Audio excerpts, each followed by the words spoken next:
Hello बेटा, स्वागत है तुम्हारा ट्यूटर टाउन में। आज जो हमारा चल रहा था वो वर्क फॉर एनर्जी का पहला पार्ट हो गया था। जो मैंने वहाँ पे कुछ देखा था कि वर्क डन कैसे किया जाता है, डिस्प्लेसमेंट क्या होता है उसमें, एफ डॉट डी एस में एफ क्या होता है, फोर्स डॉट डी एस क्या होता है, ये सब मैंने तुम्हें बता दिया था। जो मेनली अभी फोकस मुझे करना था, वर्क डन भी निकलवाने के लिए मैंने वर्क डन का जो प्रोसेस था वो सब मैंने कर लिया था। देखो कहाँ तक हुआ था कल। इस फॉर्मेट में ये वाला क्वेश्चन हो गया था। इससे क्या रिजल्ट आया था कि जो मेरा वर्क डन होता है वो फ्रेम ऑफ रेफरेंस पे डिपेंड नहीं करता। फ्रेम ऑफ रेफरेंस पे डिपेंड सॉरी जो मेरा वर्क डन होता है वो फ्रेम ऑफ रेफरेंस पे डिपेंड करता है। इस क्वेश्चन में मैंने दो चीज लिया था कि मैंने यहाँ एक पर ग्राउंड फ्रेम से देखा था तो जो आंसर आया था वो ये आया था, और जब मैं ग्राउंड इसी पे बैठ के देखा था, चीटा वन उसी पे बैठ के देखा था, तो आंसर कुछ और आया था। यहाँ तक मेरी बातें हो गई थी। वर्क और एनर्जी में हम आगे चर्चा करेंगे। देखो बेटा कि अगर मेरे पास कोई वेरिएबल फोर्स है, जैसे मैंने कहा कि मेरे पास कोई एक ब्लॉक है, ध्यान से देखना, कोई एक ब्लॉक है, मैंने उस पर फोर्स लगाया। कौन सा फोर्स लगा सकता हूँ? कुछ भी फोर्स लगा सकता हूँ, मेरा मन। लेकिन मैं कांस्टेंट फोर्स नहीं लगाऊंगा। कैसे वेरी करेगा? कोई वेरिएबल लगा सकता हूँ। वेरी कैसे कर सकता हूँ? या तो टाइम के साथ वेरी कर सकता हूँ या तो डिस्प्लेसमेंट के साथ वेरी कर सकता हूँ। तो मैंने कहा जो मैंने फोर्स लगाया इस डायरेक्शन में, एफ इक्वल टू वो एक्स स्क्वायर प्लस टू लगा दिया। ये वेरिएबल फोर्स है कि कांस्टेंट फोर्स है? कहोगे वेरिएबल फोर्स है, मास एम है। अगर मैंने फोर्स लगाया, इधर डिस्प्लेसमेंट कुछ हुआ होगा, मुझे नहीं पता, मैंने दे देता हूँ। यहाँ से जो डिस्प्लेसमेंट हुआ बेटा इस डायरेक्शन में वो 2 मीटर हुआ। तो कह रहा है work done due to this force निकाल दो। तो कैसे करोगे?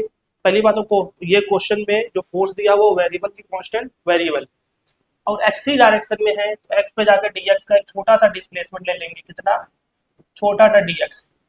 Dx very small. कितना है?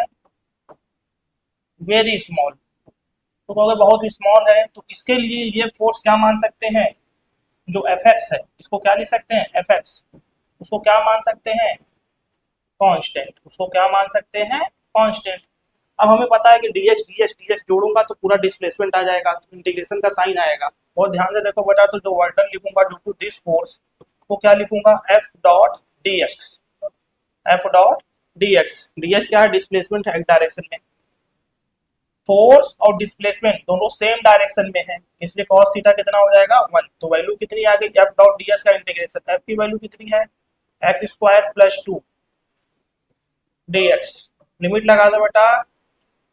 ये मान लो कि ओरिजिन से स्टार्ट है, ओरिजिन से स्टार्ट है, टी इक्वल टू जीरो पे फ्रिक्शन जीरो। ओरिजिन से स्टार्ट है जीरो से लेके थ्री तक, जीरो से लेके थ्री तक। तो वैल्यू कितना आ गया? X cube by three plus two x. Limit लगा दूंगा जीरो से थ्री, वैल्यू मेरा आ जाएगा। तो वैल्यू कितना आ गया बेटा? थ्री का whole cube divide by three plus six.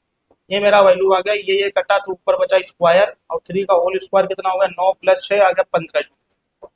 हो गया कितना? 15 जूल। मैं ये क्यों बता रहा हूँ कि यहाँ जो फोर्स था वो एक्स डायरेक्शन में था, उसी जगह मैं जाके डीएक्स एक छोटा सा डिस्प्लेसमेंट लिया, उसके लिए वो फोर्स कांस्टेंट होगा और मैंने इंटीग्रेट कर दिया। बहुत ध्यान से देखो बेटा, तो मैं क्या ये वाला कॉन्सेप्ट लगा सकता था कि यार किसी work done equal to F dot D S. देखो चीज वही चल रहा है। डीएस को क्या लिखते थे? डीएक्स आई कैप प्लस डी वाई जे कैप प्लस डी जेड के कैप। डीएस को क्या लिखते थे? डीएक्स आई कैप, ये पिछले वाले लेक्चर में मैंने बताया था, डी वाई जे कैप प्लस डी जेड के कैप, ये बताया था ना। अब कहोगे एक्स, अगर एक्स डायरेक्शन में है तो फोर्स जो लग सकता हूँ वो एफ एस कैसे लिख सकता हूँ?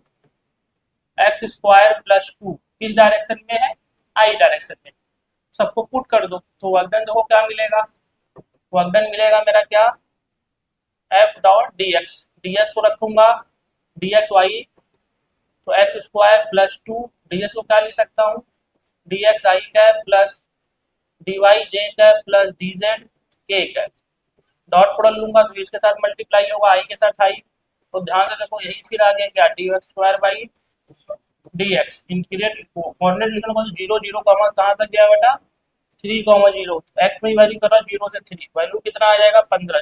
जाए ऐसे करो जाए ऐसे करो, बात एक ही है। वर्कडन निकालने का बात एक ही है।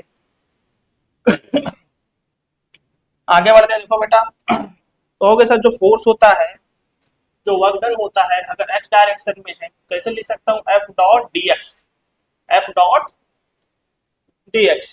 ये क्या हो गया, वर्क डन हो गया। अगर फोर्स एक्स डायरेक्शन में है और फंक्शन ऑफ एक्स है, फोर्स फंक्शन ऑफ एक्स है, तो रियलिटी में इसको इंटीग्रेट करते थे, क्या करते थे, इंटीग्रेट करते थे, तो यही वर्क डन होता था। तो इसको कैसे लिख सकता हूँ, होगा D W equal to F dot D x. D X का है होगा, ये तुम्हारा वर्क डन हो गया। बहुत ध्यान से देखो, तो अगर मैं वाई एक्सिस पे एक्चुअली में इंटीग्रेशन होता क्या है, integration area under the curve होता है, एरिया अंडर द कर्व। तो कहोगे ये किसका कर्व है, अगर वाई एक्सिस पे क्या ले लें, फोर्स, एक्स एक्सिस पे डिस्प्लेसमेंट, डी एक्स छोटा सा पार्ट हो गया। अगर मान लो कुछ मैं ऐसे ले लूँ और यहाँ कहोगे इस डायरेक्शन में एक्स है, डिस्प्लेसमेंट इस डायरेक्शन में क्या है, फोर्स है, यहाँ छोटा सा डी एक्स लेके इंटीग्रेट कर दूंगा, तो एक्चुअली में क्या आ जाएगा, वर्क डन। तो बेटा जो वर्क डन होता है वो क्या होता है, area under the F x curve, F x curve का एरिया ही देता है, क्योंकि इंटीग्रेशन क्या देता है, एरिया।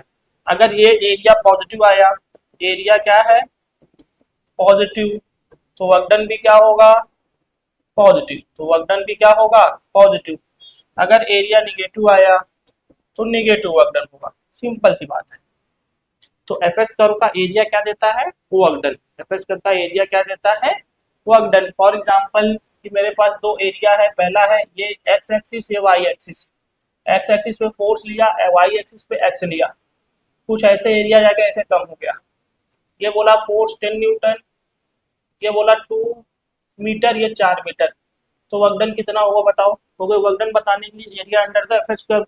ये जो एरिया हो जाएगा कितना, 20, ये एरिया कितना हो जाएगा बेटा, 20 का हाफ 10, तो वर्क डन कितना हो गया, 30 जूल पॉजिटिव में, 30 जूल पॉजिटिव में। किसी को कोई ऐसे बोल देता है, लो दोनों तरफ दे दिया एरिया, ये ऐसे गया ऐसे चला गया। चलो अब इसमें बता दो, ये -10 है, ये -10 न्यूटन है, ये एफ डायरेक्शन में एफ है, ये इस डायरेक्शन में एक्स है, ये +10 है, और ये दे रखा है बेटा 2 मीटर, तो ये 4 मीटर, तो ये 6 मीटर। कह रहा बता दो इसका वर्क डन कितना होगा, तो एरिया अंडर द कर्व होगा, negative work done, negative work done क्या होता है, negative area negative work done, और positive area positive work done. और ध्यान से देखो, तो ये एरिया कितना हो गया 20, ये एरिया कितना हो गया 10, ये एरिया कितना हो गया -10, तो नेट वर्क डन कितना आ गया बेटा सभी फोर्स के द्वारा, 10, ओ सॉरी ये 20 होगा ना, 20 -10 +10 -10, तो कितना हो गया नेट, 20 जूल, कितना हो गया नेट, 20 जूल।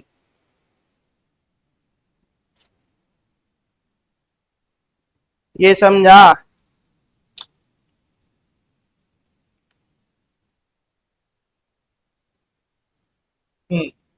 चलो आगे बढ़ते हैं। कहोगे सर अगर ये तो ठीक है, ये क्या है, ठीक है, लेकिन अगर मुझे कुछ मिल जाए कि फोर्स टाइम का फंक्शन मिल जाए और हमें क्या पूछ ले, वर्क डन, फोर्स टाइम का फंक्शन मिल जाए, तो हम कैसे सोचेंगे।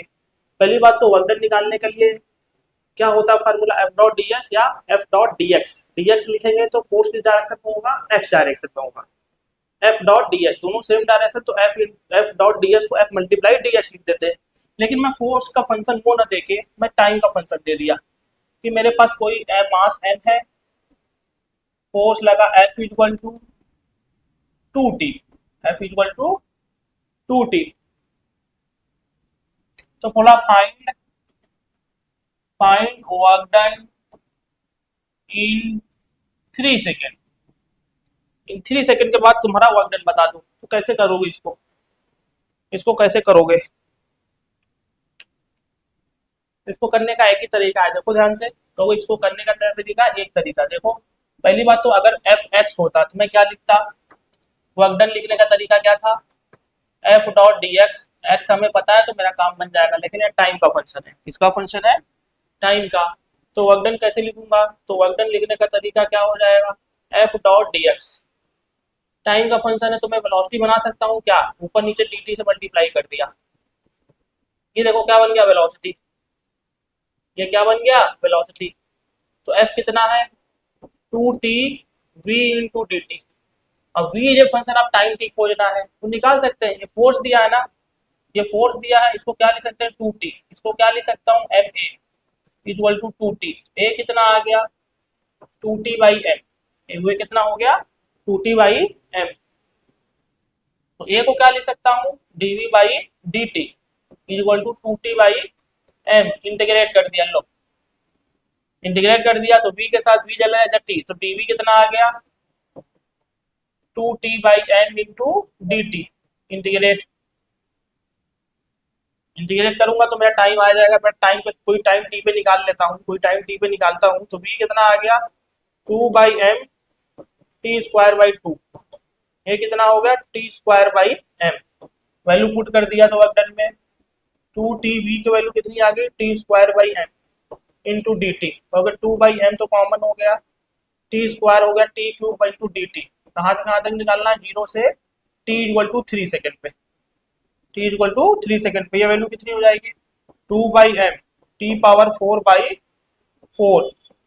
वैल्यू पुट कर दो 0 से 3, इसकी वैल्यू जो आ जाएगी 2/m मतलब 9 इंटू 9 लिख सकता हूँ क्या डिवाइड बाई 4।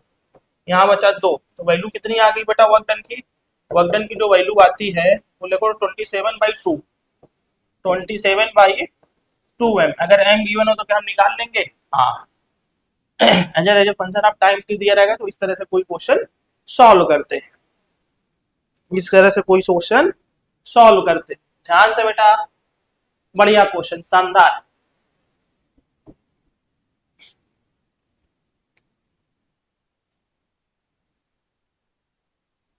चलो आगे बढ़ते हैं। आगे बढ़ते समय हम देखते हैं बेटा, हमको जो पढ़ना नया टॉपिक वो पढ़ना है conservative and non conservative force. Conservative and non conservative force, ध्यान से देखो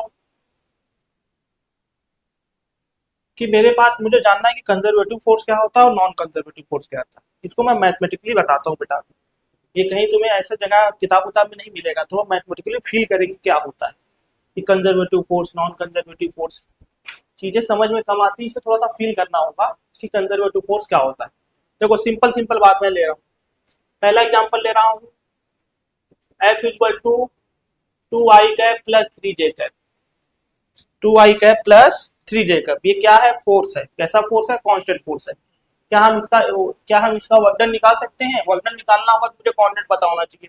जो मैं कोऑर्डिनेट ले रहा हूँ 0,0 से लेके यहाँ तक पहुंचा दिया ये फोर्स से, ये ले लेता हूँ 1,2, 1,2।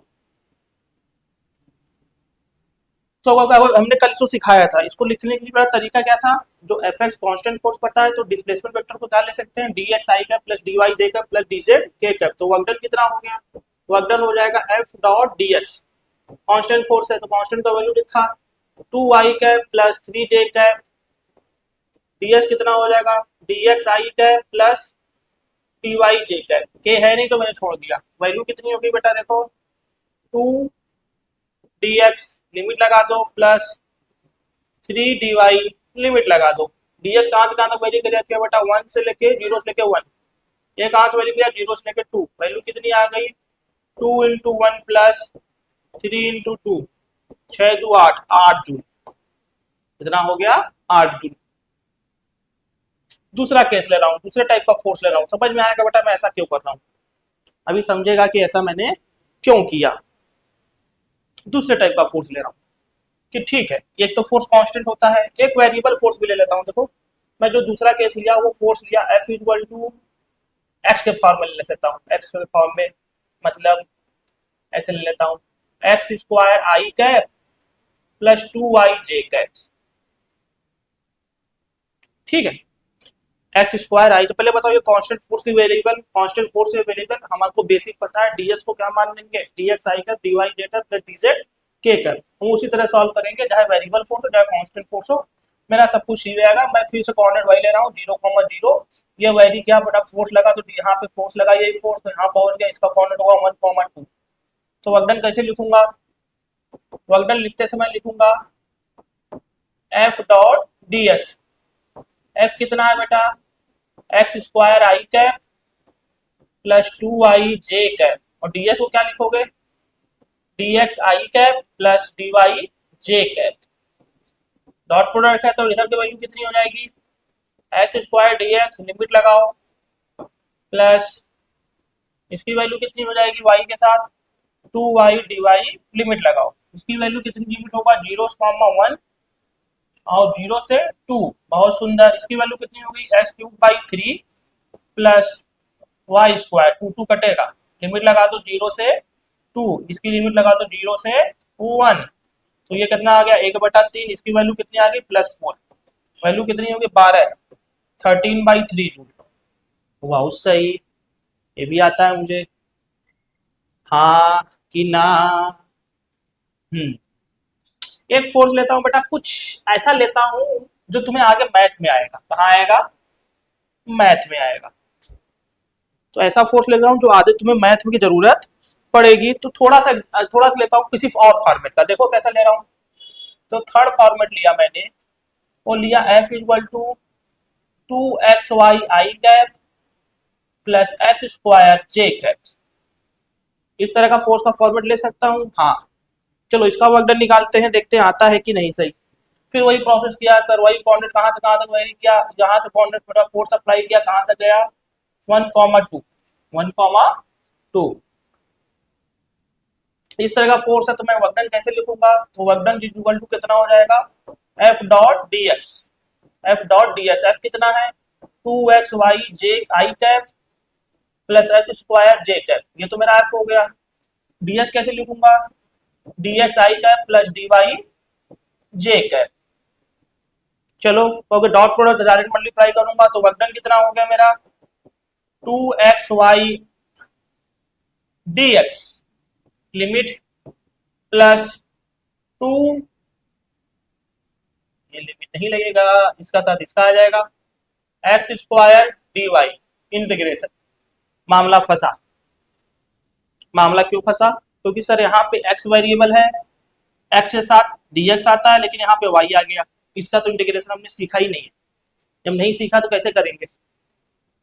देखोड़ा, ये जो इंटीग्रेशन होता है ये परफेक्ट डिफरेंशियल का केस होता है, ये आगे हम मैथ में पढ़ेंगे। ये पार्ट किसका आ गया, मैथ का। इसका करने का तरीका होता है बेटा, ये केस किसका होता है, परफेक्ट डिफरेंशियल का केस होता है ये। इसके परफेक्ट डिफरेंशियल का करने का तरीका क्या होता है बेटा,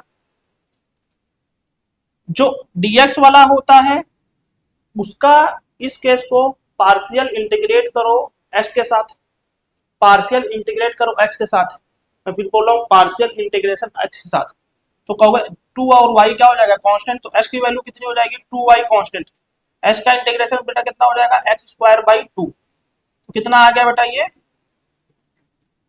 x into X square into Y.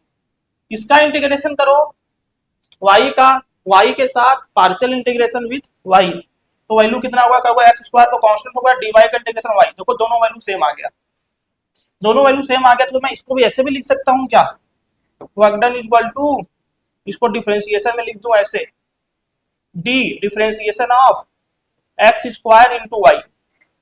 बहुत ध्यान से देखो, अगर मैं इसका डिफरेंशिएशन करता हूं तो कितना आ जाएगा, कहोगे दो वेरिएबल है तो एक को कांस्टेंट मानूंगा, दूसरे को करूंगा, दूसरे को कांस्टेंट मान के फिर पहले वाले करूंगा यूवी मेथड, ये वैल्यू इतनी ही आएगी, करके देख लेना। पहले एस को मानेंगे क्या बेटा, एस को कांस्टेंट मानेंगे, वाई का डिफरेंशिएशन तो ये वाला आएगा, वाई का क्या मानेंगे वेरिएबल, एस को कांस्टेंट तो ये आएगा, यूवी मेथड का डिफरेंशिएशन। तो हाँ, अब इसका इंटीग्रेशन तो मुझे आता है, अगर डिफरेंशिएशन का ही इंटीग्रेशन क्या हो जाएगा, X square into Y, X square into Y. तो अगर इस चीज को के मान लेता हूँ, एक्स स्क्वायर इंटू वाई को क्या मान लू, के, तो बाहर कितना ले सकता हूँ के, लिमिट लगा दो बेटा 0 से, इनिशियल से फाइनल लगा देते हैं, इनिशियल से फाइनल। तो अगर 0 पे देखा जाए तो के का वैल्यू कितनी है, इनिशियल 0, फाइनल कितना होगा के का वैल्यू, एक्स की जगह क्या रखो बेटा 1 और वाई की जगह 2, तो 2 आ गया, तो मतलब 0 से लेकर 2, तो के का वैल्यू इंटीग्रेशन कितना आ गया, वैल्यू 2 आ गया, तो वर्क डन कितना हो गया 2 जूल। ये मैं क्यों बता रहा हूँ, अभी पे समझेगा तू, अभी ये बात समझेगा कि सर हाँ ये तो इंटीग्रेशन मैंने कर लिया, लेकिन यहाँ क्या लगा, गणित, क्या लगा, गणित, उसके आगे मैंने डिफरेंशिएशन किया। तो सर ये फॉर्मेट हो सकता है फोर्स का, ये फॉर्मेट हो सकता है, ये फॉर्मेट हो सकता है। इस तरह का फॉर्मेट का फोर्स आएगा तो मैं इंटीग्रेशन के थ्रू वर्क डन तो निकाल ही लूंगा। लेकिन मैं एक और फॉर्मेट देता हूँ, देखो उसमें देखो समझ में आता है कुछ, कि मैंने कहा जो मेरा चौथा टाइप का फोर्स है वो कुछ इस तरह है, F equal to Y I cap, Y I cap. तो होगा सर इसका जो वर्क डन लिख लेंगे हम, वो कैसे लिखेंगे, F dot D X, F dot D x, D S लिख लो या डी एक्स लिख लो, डी एक्स।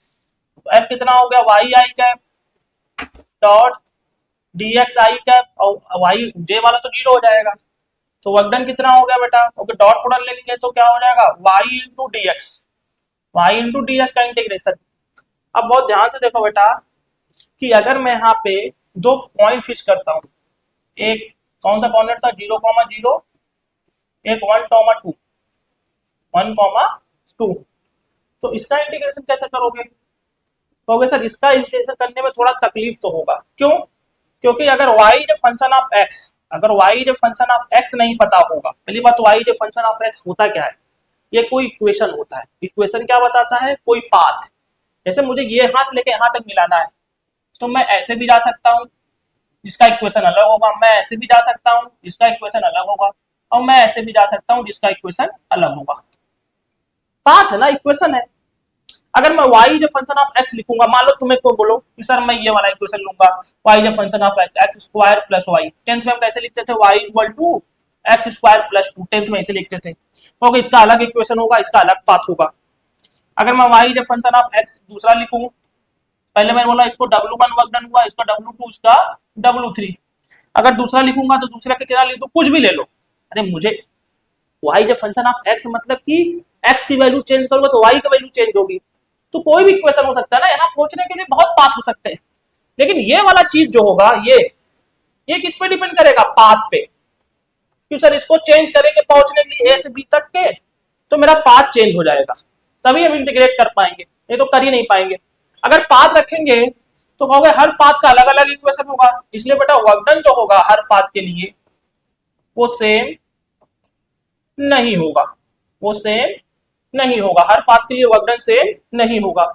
अच्छा फर्स्ट केस में क्या था, सर पहले केस में अगर मैं ए से बी पहुंचा था तो पाथ की बात ही नहीं किया था, हमने इनिशियल फाइनल पोजीशन पता था, मैंने कोऑर्डिनेट को सेट किया और निकाल लेता था, पाथ का बात ही नहीं किया था, इनिशियल से फाइनल पोजीशन, चाहे तुम ऐसे जाओ, चाहे तुम ऐसे जाओ, चाहे तुम ऐसे जाओ, पाथ पे बात ही नहीं हुई थी, इनिशियल फाइनल पोजीशन बताओ मैं वर्क डन निकाल दूंगा। दूसरे केस में क्या था, दूसरे से के साथ पाथ की बात नहीं हुई, इनिशियल फाइनल पोजीशन इंटीग्रेशन आता था, तो मैंने क्या किया, इंटीग्रेशन से वर्क डन निकाल दिया। तीसरे में क्या आई, तीसरे में मामला फंसा था लेकिन गणित हमें बचा लिया। मामला क्या पता था कि परफेक्ट डिफरेंशियल का केस आ गया था, परफेक्ट डिफरेंशियल कैसे चेक करते तुम्हें पता है, तो ये भी केस में होगा, लेकिन यहाँ पे भी पाथ की बात नहीं की थी और मैंने वर्क डन निकाल लिया था। लेकिन लास्ट वाला केस में मामला फंस गया था, तो इसको इंटीग्रेट करने का एक ही ऑप्शन हो सकता है, अगर y के फंक्शन ऑफ x गिवन होगा तभी हम इंटीग्रेट कर सकते हैं, नहीं तो उसको पहले हम कर ही नहीं सकते। हर पाथ के लिए नया इक्वेशन, तो हर का वर्क डन अलग अलग।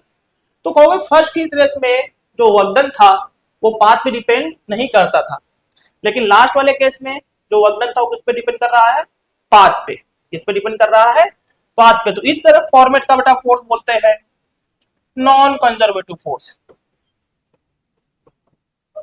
Conservative force. जो बढ़िया एग्जांपल इसका होता है वो होता है फ्रिक्शन फोर्स, जिसका वर्क डन पाथ पे डिपेंड करता है, विस्कस फोर्स जो हम फ्लूइड में पढ़ेंगे, और जो कंजर्वेटिव फोर्स होता है बेटा उसका वर्क डन पाथ पे डिपेंड ही नहीं करता। उसका बेस्ट एग्जांपल क्या होगा, पहला क्या है, कांस्टेंट फोर्स है, दूसरा वेरिएबल फोर्स है, लेकिन एफएक्स के साथ, आई के साथ एक्स है, वाई के साथ जे के साथ, जे के साथ वाई है और के के साथ जेड होगा, जेड के साथ के होगा, तो इसको कहते हैं वेरिएबल फोर्स, लेकिन इस फॉर्मेट का होना चाहिए। और तीसरा कहता है परफेक्ट डिफरेंशियल। इस तरह का तीनों तरह का फोर्स मिलेगा तो हम क्या बोलेंगे, कंजर्वेटिव फोर्स। जो आगे बहुत इंपॉर्टेंट बेटा मेरा एग्जांपल लूंगा, पहली बात तो जो फॉर्मेट था फोर्स का उस तरह से था, जो फॉर्मेट था पहला क्या था बेटा, कांस्टेंट फोर्स, एफ कैसा होना चाहिए, कांस्टेंट, तो ये क्या हो जाएगा, कंजर्वेटिव फोर्स। कैसा होगा फॉर्मेट किसका, कंजर्वेटिव फोर्स का फॉर्मेट। तो कांस्टेंट फोर्स में हमने लिखा था पहला वाला एग्जांपल कि कांस्टेंट था जहां पे वर्क डन पाथ पे डिपेंड नहीं करता। कंजर्वेटिव फोर्स वो फोर्स होता है जहां पे वर्क डन पाथ पे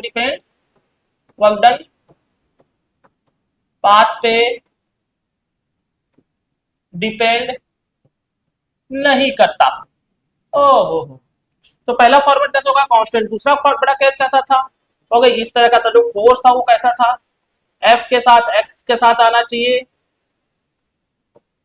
वाई के साथ जे आना चाहिए और जेड के साथ के आना चाहिए। अच्छा हाँ जी, ये भी किस तरह का फॉर्मेट होगा, कंजर्वेटिव फोर्स। तीसरा बड़ा केस कैसा था, परफेक्ट डिफरेंशियल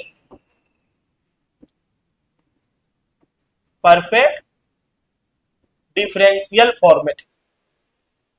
ये पूरा क्या है, मेरा मैथ है, इसको निकालने आना चाहिए। तो इस टाइप का भी फोर्स आएगा तो हम क्या बोलेंगे, कंजर्वेटिव फोर्स। तो बड़ा जो पहला मुद्दा फोर्स का एग्जांपल होता है, जो हमारा कांस्टेंट फोर्स होता है, कौन सा फोर्स होता है, ग्रेविटेशनल फोर्स।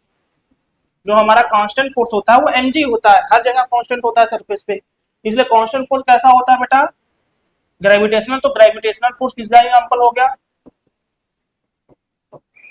ग्रेविटेशनल फोर्स किसका एग्जांपल हो गया, कंजर्वेटिव फोर्स का। किसका, कंजर्वेटिव फोर्स का। दूसरा बेटा देखो, जो हमारा स्प्रिंग होता है, पहली बात तो जो हमारा स्प्रिंग होता है उसमें जो फोर्स आता है बेटा वो किस तरह इस डायरेक्शन में आता है, फोर्स लगाते हैं कितना होता है, माइनस के एक्स। और अगर इसे लिखना चाहे तो इसको ऐसे भी लिख सकता हूँ क्या, फोर्स इक्वल टू माइनस के एक्स आई कैप। हाँ, आई के साथ क्या आ गया, एक्स आ गया। तो बेटा स्प्रिंग फोर्स भी कैसा एग्जांपल होता है, कंजर्वेटिव फोर्स। कैसा एग्जांपल होता है, कंजर्वेटिव फोर्स। एक हम और पढ़ेंगे बेटा 12th में, इलेक्ट्रोस्टैटिक फोर्स। वो भी कांस्टेंट फोर्स होता है क्योंकि उसकी वैल्यू कितनी होती है, तीसरा पढ़ा इलेक्ट्रोस्टैटिक फोर्स। वो भी कैसा होता है, कांस्टेंट फोर्स होता है। इसकी जो फार्मूला बनता है वो बनता है F इक्वल टू के Q1 Q2 by are square. ये भी कांस्टेंट फोर्स होता है। तो मेरे जिंदगी में बेटा हम जो बेसिकली पढ़ने वाले हैं, कंजर्वेटिव फोर्स वो ग्रेविटेशनल फोर्स होता है, स्प्रिंग फोर्स होता है एंड इलेक्ट्रोस्टैटिक फोर्स होता है। ये तीनों फोर्स जो होता है उसका फोर्स वर्क डन पे डिपेंड नहीं करता। लेकिन जो हमारा नॉन कंजर्वेटिव फोर्स था वो था फ्रिक्शनल फोर्स, जिसका वर्क डन पाथ पे डिपेंड करता है। अब इसकी इंपॉर्टेंस बताऊंगा बेटा कि जो कंजर्वेटिव फोर्स होते हैं, जो कंजर्वेटिव फोर्स होते हैं उसमें पाथ की बातें नहीं करेंगे हम। जब पाथ की बातें नहीं करेंगे तो इनिशियल फाइनल पोजीशन को खोजेंगे। और इनिशियल फाइनल पोजीशन एक्चुअली होता क्या है, पोटेंशियल एनर्जी। तो पोटेंशियल एनर्जी, तो आगे चर्चा हम करेंगे पोटेंशियल एनर्जी पे, और कंजर्वेटिव फोर्स को घुसा के हम वर्क डन सॉल्व करने का कोशिश करेंगे। तो आएगा नेक्स्ट लेक्चर में, इसको कंटिन्यू करते रहिए। पिछला लेक्चर देखिए, इसको देखिए और ट्यूटर टाउन को थोड़ा सब्सक्राइब करिए, आगे बढ़ाइए तो और लेक्चर आता रहेगा। धन्यवाद।